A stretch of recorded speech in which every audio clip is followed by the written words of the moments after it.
Chegamos, pessoal. Estamos finalmente iniciando esse projeto e eu queria muito que vocês participassem conosco. Mande perguntas lá no nosso Instagram quando vocês quiserem saber alguma questão específica de algum tema que a gente vai venha conversar. E, bom, vamos iniciar aqui o programa de hoje. E hoje a gente está aqui com uma pessoa muito especial, Manuel Adilson, é o nosso pastor da Igreja Batista Bíblica do Jardim Adriana, né, onde congregamos aqui a maioria das pessoas desse projeto. Tem outras igrejas também envolvidas, mas estamos aqui com ele hoje. Temos aqui a nossa outra host hoje, a Miriam. Tudo bom, Ariel? Tudo bom, pastor? Muito bom. Bem, quero agradecer por estar aqui com vocês. Dizer que eu estou muito feliz, né? Porque eu acredito que projetos como esse nascem no coração de Deus. Deus levanta pessoas especiais para se envolverem com projetos como esse.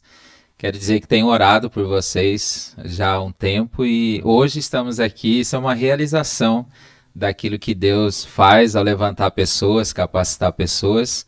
Então também estou acreditando nesse projeto e grato. Sei que através de vocês muitas questões do coração das pessoas serão resolvidas, né? Nós vivemos em um mundo onde a cosmovisão das pessoas estão muito confusas. Eu espero que Deus use vocês para tentar, né, através desse projeto, ajudar as pessoas a terem uma compreensão melhor das questões da vida, né? Se há uma crença errada, há sentimentos errados e uma vida errada. Mas que Deus abençoe vocês. Estou muito feliz aqui por estar aqui com vocês. Amém, amém. Então é isso, gente. Vamos iniciar aqui. Pastor, primeiro, né, a gente queria apresentar o Choque Cognitivo, nosso podcast. O nosso propósito é abordar diversas questões sobre a luz da Bíblia, né? O intuito é sempre esclarecer, né, os cristãos e, né, ajudar a fortalecer, né, a fé do nosso público, dos nossos ouvintes. A gente vive num tempo onde as informações, as influências externas chegam muito facilmente à vida de qualquer um, né? E do cristão também não é diferente. A gente vive no mundo e a gente tem essas influências, essas informações externas que a gente recebe. Como que o senhor vê a importância assim, do projeto? Então, Ariel, Miriam, o que eu vejo junto com vocês é que realmente nós temos um tempo onde as pessoas têm muitas informações. E aqui uma grande dificuldade nesse tempo que a gente vive sobre quais informações são verdadeiras, quais informações são boas para a vida das pessoas. E aqui está talvez um grande desafio, né, para um projeto como esse. Tentar alcançar as pessoas e dar a elas uma resposta correta da vida em todos os aspectos, principalmente naquilo que nós falamos sobre questões de vida cristã, ou popularmente diríamos sobre religião, né? As pessoas recebem muitas informações todos os dias e muitas delas informações que marcam a vida das pessoas negativamente. Então eu acredito que há esse desafio de passar para as pessoas essa boa informação, uma informação que esteja alinhado com aquilo que é o princípio de Deus, mas também que alcance o coração das pessoas de forma verdadeira, que transforme a vida das pessoas. Volto a repetir, nós temos tantas questões negativas nesse tempo que as pessoas estão a cada dia deixando, né, de acreditar sobre valores bons. Eu espero que Deus use vocês para alcançar esses corações que estão feridos, corações que já perderam a esperança sobre os valores do reino de Deus, da sua palavra, né? Fico feliz porque eu sei que as pessoas que chegarem até vocês vão perceber que vocês são pessoas jovens, que poderiam também estar desiludidos quanto às questões de Deus, mas vocês estão aqui, ao contrário, defendendo, buscando levar isso ao coração das pessoas. Então, para mim, um projeto como esse, ele é fundamental nesse tempo, como muitos outros que têm sido levantados. E o desafio nosso, né, de orar ao Senhor, que Deus alcance as pessoas que estão com seus corações de alguma maneira distante, né, dos valores de Deus. Então eu acredito da importância do projeto Choque Cognitivo para poder dar essa resposta a uma geração que está aí completamente desiludida quanto às coisas do Senhor. Muito estímulo errado, né, pastor? Muito, muito mesmo. Muito estímulo que às vezes não está na Bíblia, né? E as pessoas acabam recebendo e acreditando em algo que não é a vontade de Deus, né? No que ela acredite, não é a vontade de Deus que ela busque como estímulo para crescer, né? Acaba não crescendo, vamos dizer assim, né? Isso, e você até me permite fazer um complemento de que a gente vive uma época em que, por a gente não ter padrões, né? Nós não temos, assim, referenciais. Faz com que aquilo que Deus criou, que é bom, que viria para abençoar a vida, a família, a sociedade, por causa de exemplos ruins, esses exemplos ruins começam a se tornar os padrões das pessoas. E eu acho que aqui está um desafio, né? Confrontar aquilo que parece que é o correto hoje em dia, mas não é o correto. São padrões errados, são exemplos errados. Por mais que talvez até seja a maioria na nossa sociedade, mas não é aquilo que Deus deixou para nós, que Deus deixou para a vida das pessoas. E a juventude, né, como nós sabemos, tanta informação hoje, fácil e acessível, tem feito as pessoas ficando confusas, aonde, eu sei que vocês já devem ter ouvido isso, Ariel, Viriane, que como é que uma mentira se torna verdade? É quando ela é repetida muitas vezes, replicada muitas vezes. Aí as pessoas começam a acreditar que o padrão é o erro, né? Então, imagino que o trabalho será acreditar que Deus vai alcançar a mente e o coração das pessoas para uma mudança de paradigma, né? E confrontar, vocês sabem que não é fácil. Não. Porque já que a gente se acomoda com uma coisa errada e aí mudar é um desafio mesmo. Sei se vocês concordam com isso. Sim, é exatamente pensando nisso que a gente escolheu o nome do projeto, né? Choque cognitivo é realmente para chocar. E assim, cognição é aquilo que, né, tá no seu corpo, assim, né? Então, às vezes a gente já tá tão acostumado com algo errado, com uma mentira, né, que para chocar mesmo a cognição, né, da nossa mente, para que a gente passe a agir de uma maneira diferente daquilo que a gente está acostumado e uma maneira correta, melhor do que a gente estava agindo, né? Então essa é a ideia. Pastor, quando a gente fala de processos, né, de dúvidas, processos entre próprios cristãos mesmo, no seu ministério, quais têm sido as dúvidas ou as confusões, né, que os cristãos costumam enfrentar no seu dia a dia e, na sua opinião, quais elas deveriam ser mais claras? Assim, aquelas dúvidas que são rotineiras, né, mas que deveriam ter mais clareza na vida cristã. Miriam, essa creio ser uma excelente pergunta. Hoje, quando eu tenho a oportunidade de conhecer pessoas que chegam à nossa igreja, pessoas que a gente conhece até, às vezes, poderíamos dizer assim, por uma cristocidência em algum lugar, e você pergunta para as pessoas, por exemplo, sobre o que é ser um cristão, né? O que ela vê em ser um cristão. E desde aí, Miriam, a gente já percebe que as pessoas não conseguem definir aquilo que seria a coisa mais básica. É por isso que, se as pessoas estão até dentro de igrejas, ou muitas que já passaram pelas igrejas e hoje estão aí fora na nossa sociedade, quando você começa a dizer para elas coisas elementares do que é ser um cristão, você já percebe um conflito quanto a isso. Nós nos afastamos sobre coisas fundamentais mesmo. Nós poderíamos falar sobre uma vida devocional, né? A pessoa desenvolveu uma vida devocional que possa ela mesma estar procurando todos os dias curar seu coração, viver uma vida melhor consigo mesmo, com Deus, com a família, com a sociedade.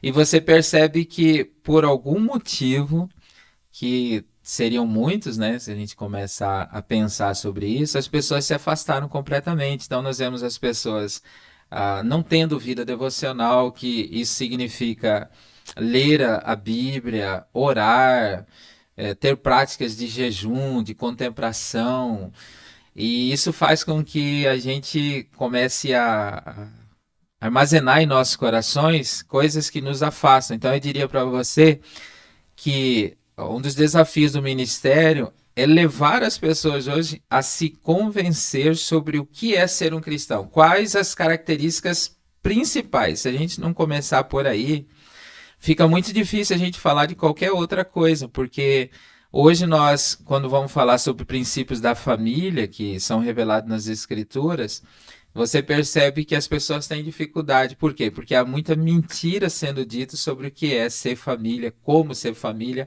qual a composição da família. Então eu diria para você que o desafio do ministério tem sido restaurar essa coisa elementar. O que é ser um cristão? O que é ser uma pessoa que diz se relacionar com Deus, temer a Deus, servir a Deus, né? Então, tudo isso se tornou, no nosso tempo, na nossa geração, matéria de muito desafio, muito desafio. Por isso que eu comentei logo no início, né? O desafio de vocês de ir contra os filtros que já foram construídos, de ensinar, como a Ariel comentou, criar esse choque, né? Porque é aquela coisa do confronto, da mudança de realidade no nosso tempo. Então eu diria que se nós conseguirmos levar as pessoas a essa compreensão, né? O que é ser um cristão, e convencer ela a começar uma coisa de cada vez, a gente já vai estar tendo um progresso muito bom na vida das pessoas. Pastor, seguindo essa linha ainda de pensamento, visto que a gente, né, como igreja, tem dificuldade ainda em trazer essa clareza ao próprio coração das pessoas, como o senhor diria que é o papel da igreja local ou de outras igrejas da nossa comunidade para discernir melhor, para ajudar os cristãos a discernir melhor as questões e viverem de acordo com a verdade bíblica?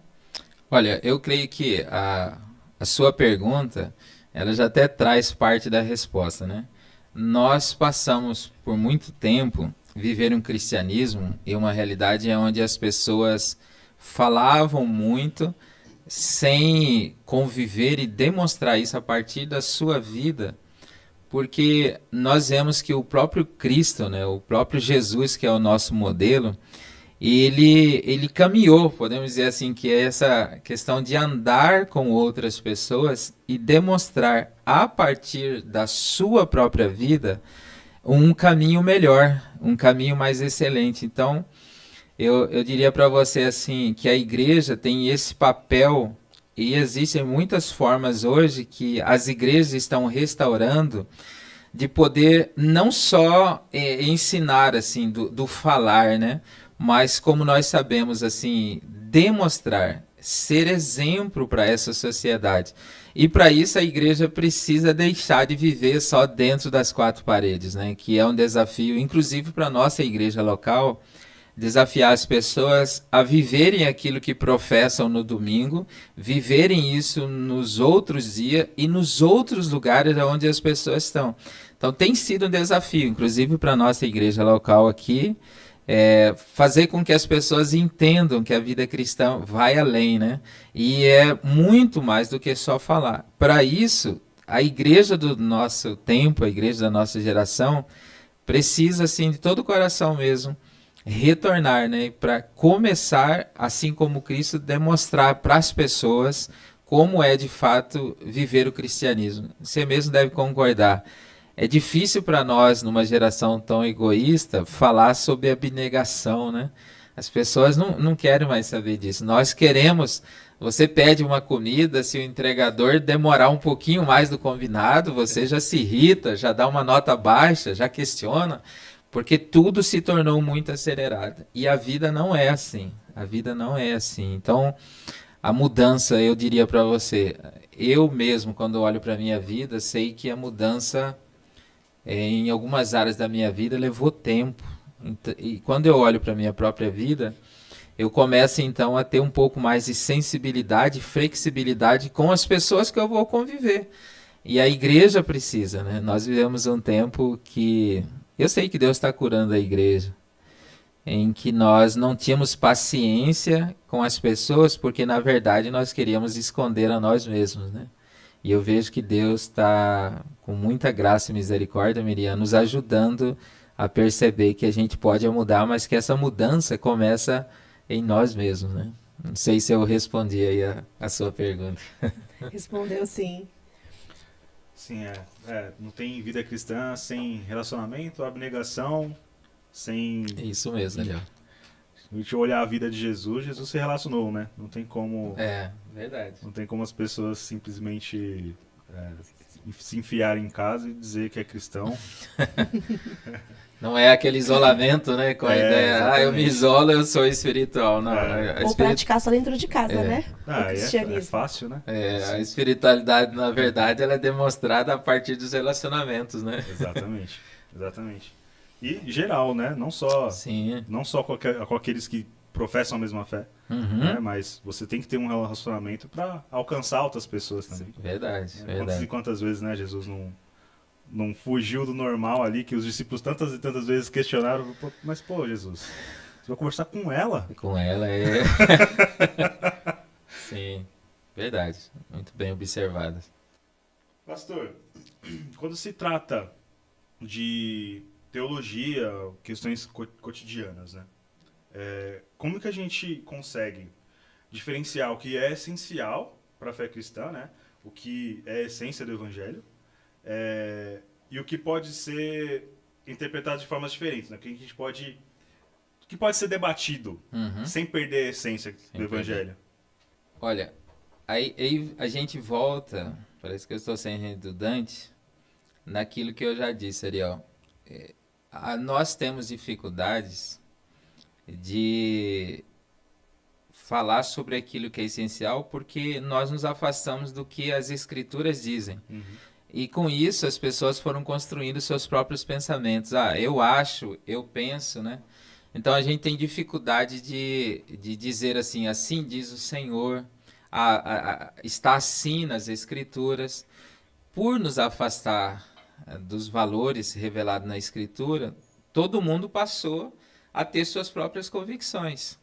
Então eu diria para você assim que quando nós voltamos para as escrituras, é o grande desafio. E para mim como pastor também, quando estou com outros pastores, quando a gente fala sobre o que é o vinho e o que é o odre, ou seja, o que é a essência e o que é a estrutura. Entende? Muitas das nossas brigas ficaram nesse campo da estrutura, né? Nessa questão do exterior. Você mesmo deve observar tanta crise que existe por questões externas, inclusive da própria pessoa, né? Ou seja, como você corta seu cabelo, que roupa você veste, o lugar onde você vai, tudo relacionado às vezes a um campo externo. Quanto nós percebemos os ensinos de Cristo, tinham muito a ver com o coração, né? Lembra? A boca fala aquilo que o coração está cheio. A gente externaliza aquilo que está dentro. Então, eu acredito que nós precisaríamos olhar com carinho, e essa seria uma coisa assim bem abrangente, e talvez num outro momento ser mais específico, sobre perguntar assim, do que nós estamos falando, né? Assim, quando nós falamos assim, o que é essencial? Eu volto a repetir, eu tenho percebido a partir da minha própria vida que nós temos dificuldades assim, de questões essenciais. Aprender, por exemplo, se quer descansar, né? Nós somos muito agitados, vivemos num tempo de muita correria. Outro dia eu vi algo que eu queria compartilhar com vocês que me fez pensar. E eu estou compartilhando isso porque está muito assim, vívido na minha mente, né? O pastor estava comentando que Deus criou o homem em que dia, né? E claro, eu sei, Deus criou o homem no 6º dia. E no 7º, o que aconteceu? Deus descansou, o homem deveria descansar. E com isso, nós vemos um princípio de que Deus criou o homem para descansar, não para o trabalho, não para a vida agitada. Quando Deus cria o homem, ele já tinha feito tudo.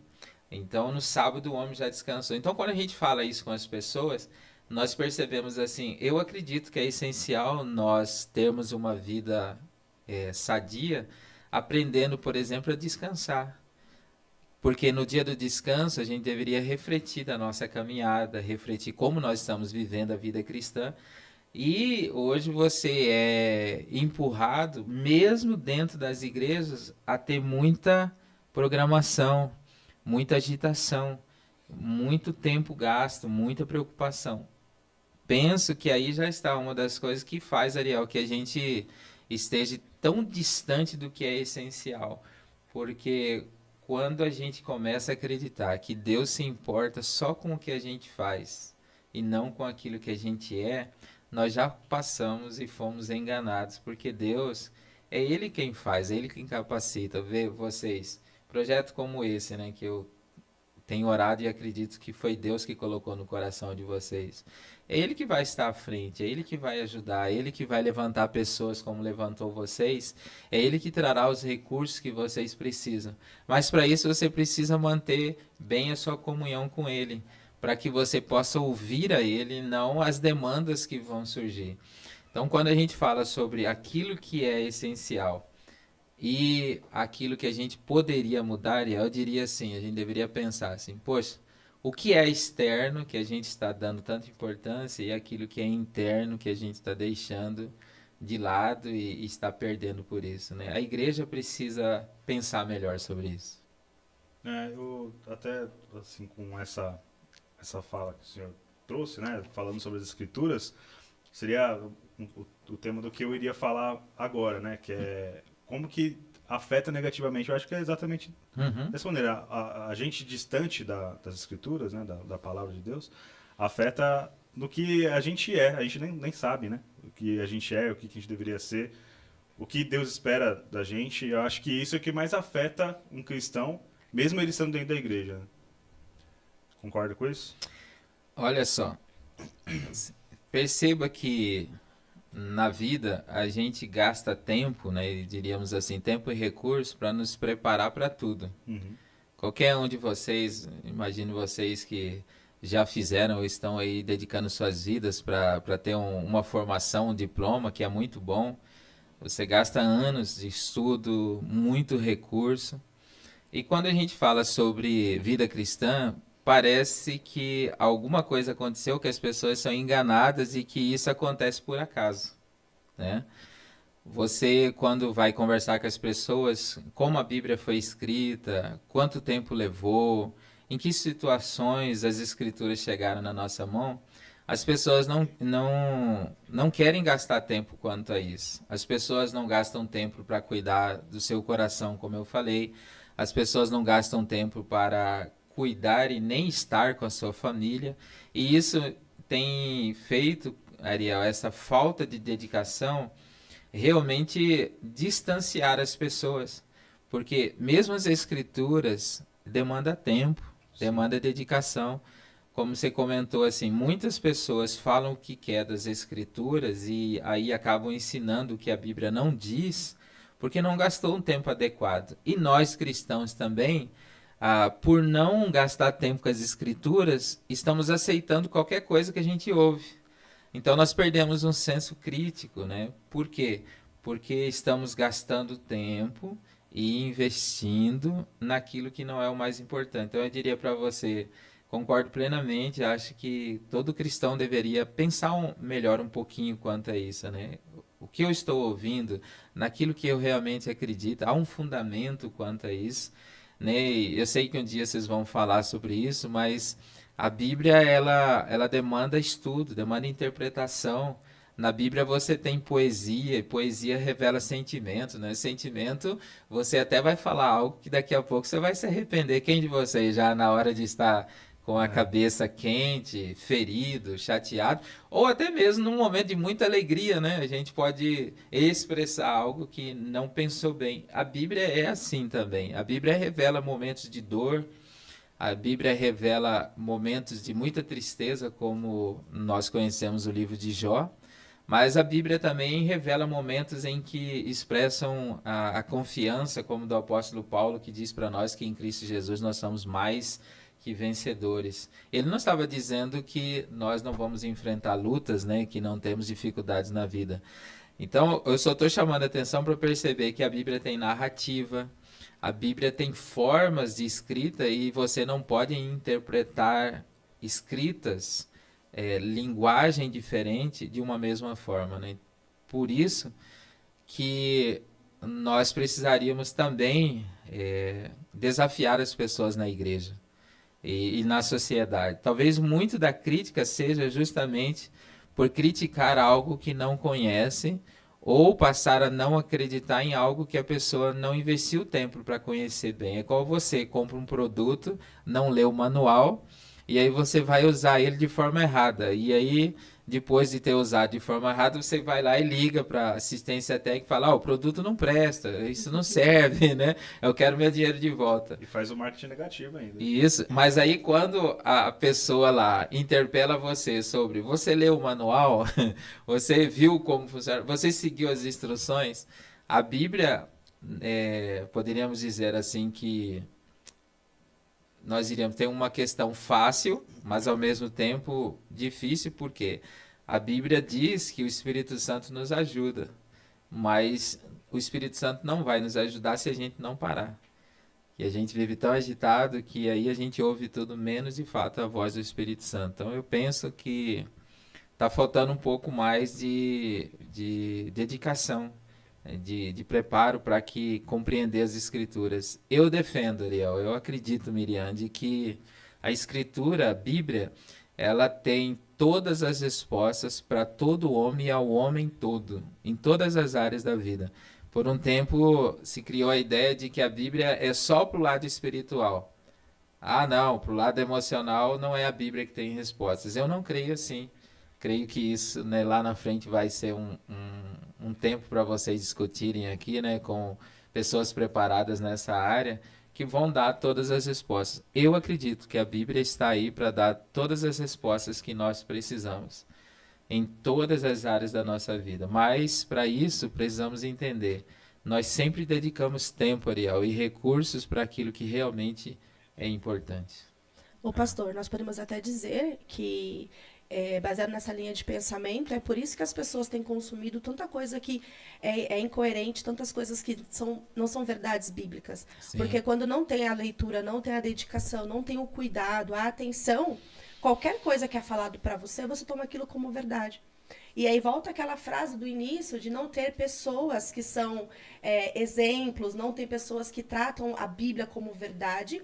E aí quando você pega uma pessoa dessa para ser seu espelho ou sua referência, que traz para você verdades que não são verdades, você acredita.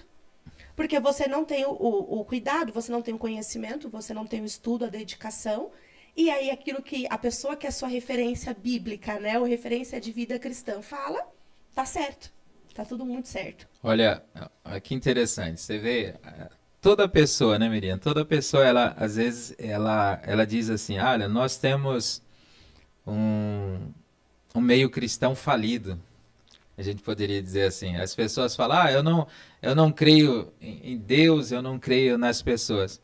Mas toda pessoa está em busca, como você acabou de falar, de referência. Por mais que as pessoas critiquem, mas as pessoas estão procurando respostas, principalmente aos seus sofrimentos.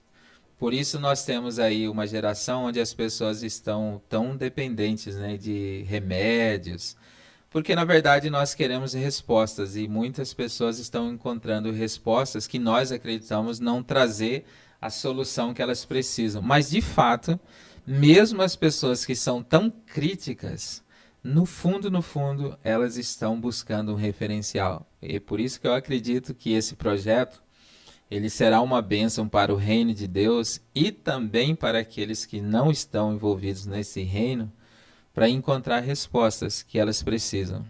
Porque as pessoas estão muitas vezes recebendo ou informações e acreditando que essas são as respostas para a sua vida, e infelizmente estão sendo ainda mais enganadas, mais feridas. É verdade. Pastor, como o senhor tem visto, né, o impacto do estudo da Bíblia na sua vida, no seu ministério? Se tiver algum testemunho que o senhor queira compartilhar? Fantástico, fantástico. Eu fiz seminário dos anos de 97 a 2000, né, fiz o meu bacharel em teologia, na época a gente fala de teologia livre, né? Não tinha um reconhecimento do MEC. Depois fui estudar, fiz mais um ano para que pudesse então receber a graduação. Mas minha vida de fato mudou há 6, 7 anos atrás, quando eu conheci um ministério chamado Pregue a Palavra. O Pregue a Palavra, ele ajuda, como eu já testemunhei aqui, dá ferramentas para que a gente aprenda, de fato, a interpretar as escrituras dentro do seu contexto, dentro da sua linguagem, entende? Então isso mudou minha vida mesmo, porque o Prega a Palavra me deu as ferramentas certas para desenvolver um trabalho certo quanto ao estudo e à interpretação das escrituras. Então eu tenho influenciado amigos, eu tenho influenciado pessoas, e o Prega a Palavra trouxe muita clareza e me ajudou. Por exemplo, uma das, né, leis ou regras que a gente tem ali no estudo Prega a Palavra, né, que o contexto é rei. Ou seja, você não tira uma conclusão sem entender o contexto do que aquilo está dizendo. E isso para todas as áreas da nossa vida. Prega a Palavra me abençoou muito, Miriam. Eu fico muito feliz por poder falar aqui e testemunhar sobre esse ministério, que é aqui perto de nós, em Atibaia. Amém.